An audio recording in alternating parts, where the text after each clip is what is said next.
Beberapa penulis sejarah mengira masuknya Islam ke Indonesia itu pada abad ke-13 Masehi. Akan tetapi, R.K.H. Abdullah bin Nuh meyakini bahwa datangnya agama Islam ke Asia Tenggara jauh lebih lama dari perkiraan tersebut. Menurutnya, hubungan perdagangan atau perniagaan antara Indonesia dan sekitarnya dengan negeri Arab atau bangsa Arab merupakan suatu jalinan hubungan sejarah yang telah terbentuk berabad-abad. Jauh sebelum lahirnya Nabi Muhammad SAW. Dijelaskan lebih lanjut, berabad-abad sebelum itu, kota-kota di Yaman telah mempunyai hubungan perdagangan luas dengan negeri-negeri lain. Sejak lebih dari 2000 tahun yang lalu, bangsa Arab terus-menerus mengadakan hubungan perdagangan yang luas di luar negeri. Bangsa Arab merupakan wirausahawan perantara antara Eropa dengan negara-negara Afrika, India, Asia Tenggara, dan Timur Jauh, yaitu Cina dan Jepang. Mereka tidak hanya memperdagangkan hasil tanah Arab saja. Akan tetapi, perdagangan mereka meliputi pula barang-barang yang mereka datangkan dari Afrika, India, dan sebagainya. Berupa gading gajah, wangi-wangian, rempah-rempah, emas, dan sebagainya. Besar kemungkinan bahwa Islam dibawa para wirausahawan Arab ke Asia Tenggara pada abad pertama dari tarikh Hijriah atau abad ke-7 Masehi. Hal ini menjadi lebih kuat, menurut T.W. Arnold dalam The Preaching of Islam, Sejarah dakwah Islam pada abad kedua Hijriah. Perdagangan dengan Thailand atau Sri Lanka sudah seluruhnya di tangan bangsa Arab. Pendapat yang sama juga dikemukakan oleh Prof. Dr. B.H. Burger dan Prof. Dr. Mer. Prajudi dalam Sejarah Ekonomis Sosiologis Indonesia. Penyebaran wirausahawan Arabia. Hal ini terjadi karena bangsa Arab dahulunya adalah pengembara, benar-benar seperti keadaan mereka pada masa kini. Pengembara-pengembara Arab itu terdiri dari pedagang-pedagang. Alwi bin Tahir Al-Haddad menyatakan, jumlah mereka yang ada di Coromandel, dalam sejarah kita kenal dengan nama Keling, sebanyak 850.000 orang. Bahkan di sepanjang pantai Malabar, jumlah mereka lebih banyak lagi. Sedangkan mereka yang telah sampai di Cina berjumlah puluhan ribu sehingga pemerintah Cina menyediakan tempat-tempat tertentu untuk kediaman mereka di beberapa kota Cina. Keterangan Alwi bin Tahir Al-Haddad tersebut memberikan gambaran terjadinya jalinan keakraban antara wirausahawan Arab dengan raja dan masyarakat Cina. Thomas W. Arnold menambahkan hubungan niaga antara Arab dan Cina telah terjalin sebelum Rasulullah lahir.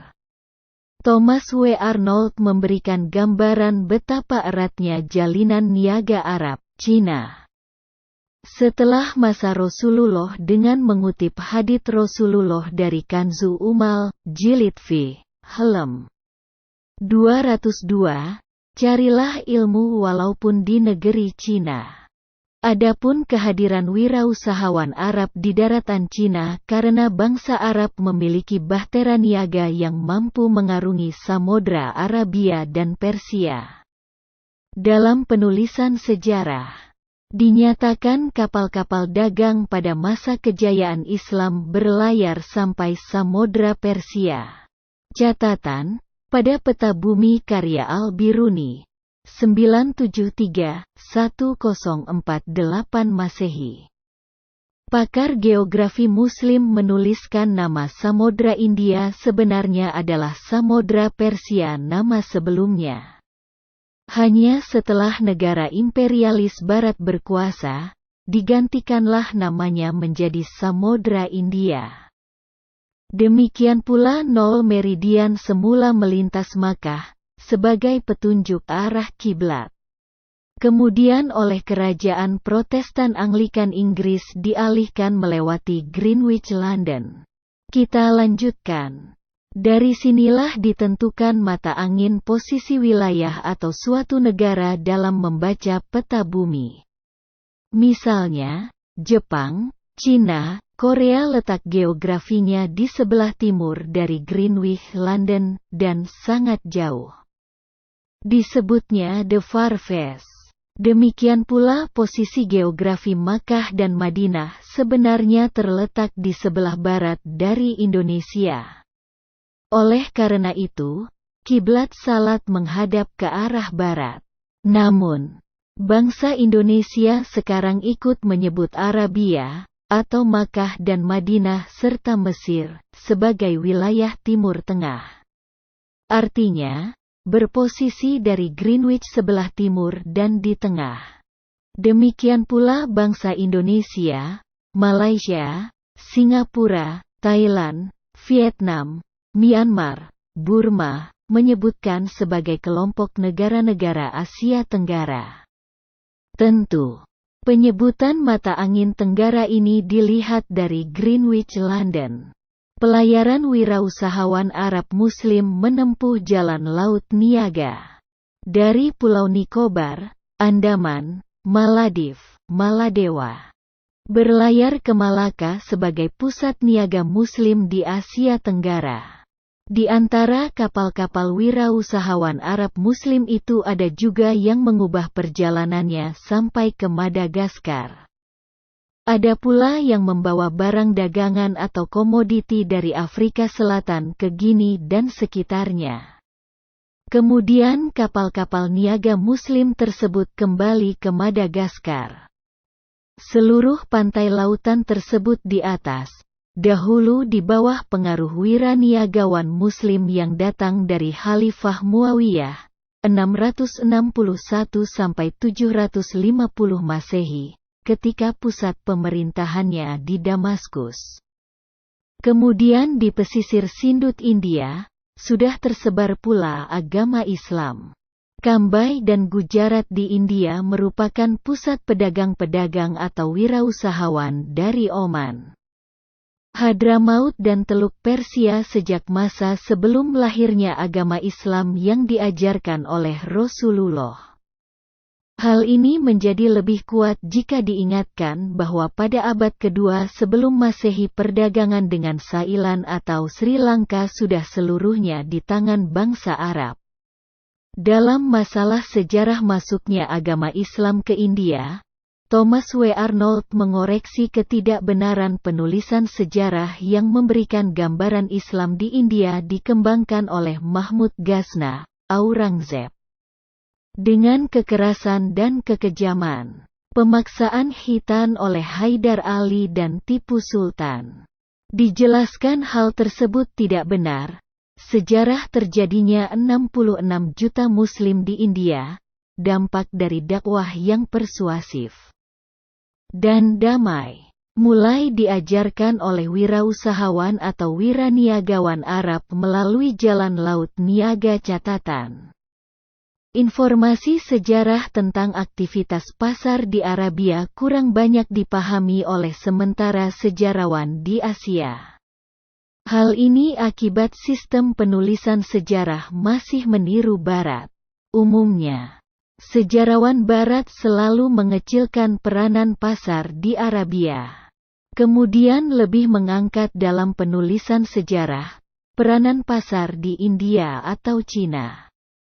Dengan kata lain, penjajah Barat dalam upaya penaklukan kembali, Reconquista terhadap Islam, tidak hanya menjajah wilayah jajahan, melainkan juga mencoba menjajah pola pikir rakyat jajahan dengan cara mendistorsikan penulisan sejarah.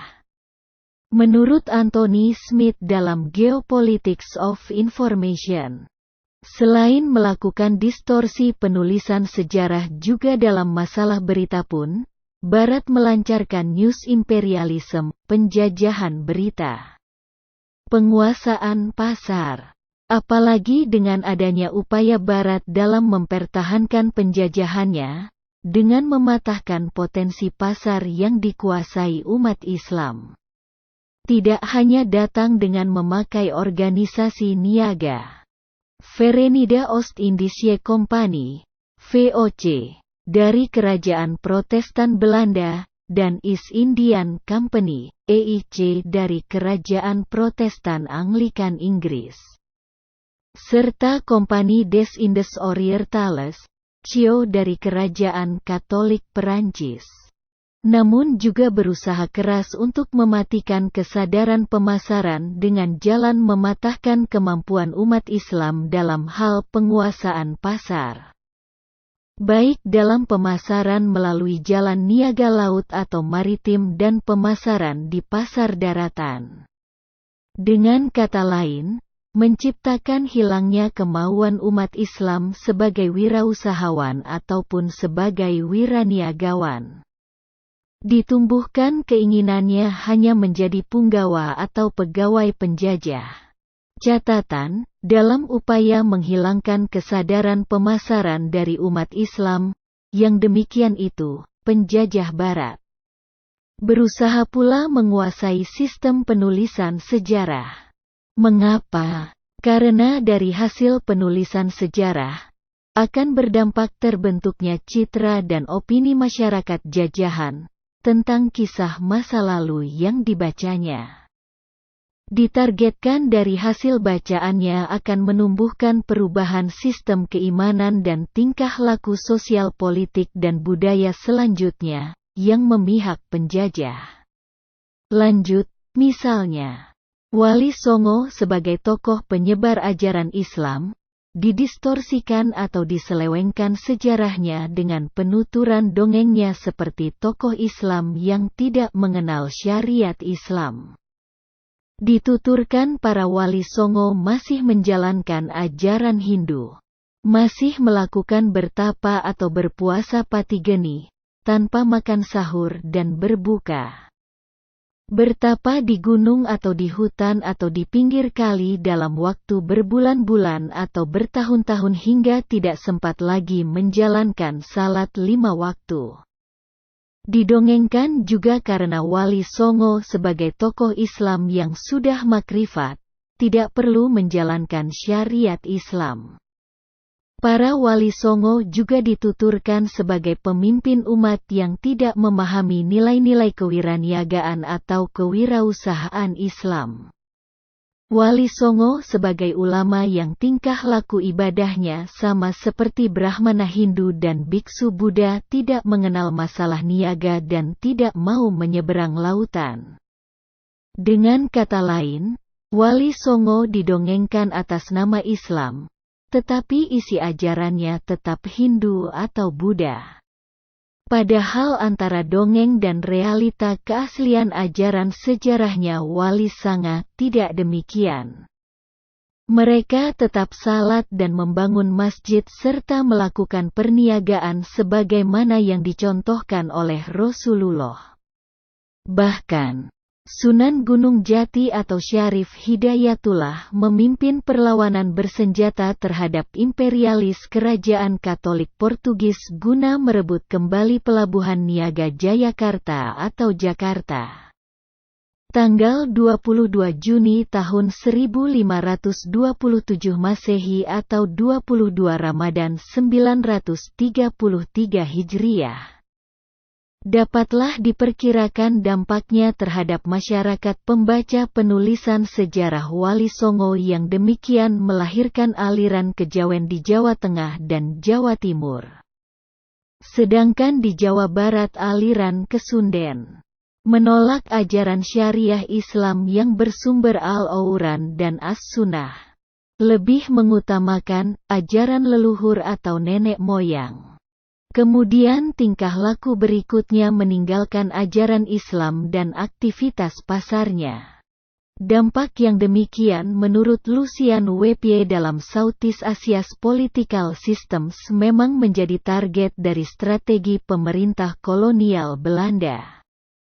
Target lain yang diharapkan oleh pemerintah kolonial Belanda hilangnya kesadaran umat Islam dalam menguasai pasar. Dengan demikian pemerintah kolonial Belanda melalui penulisan sejarah dibantu oleh orang bayarannya menuliskan sejarah Indonesia yang telah didistorsikan.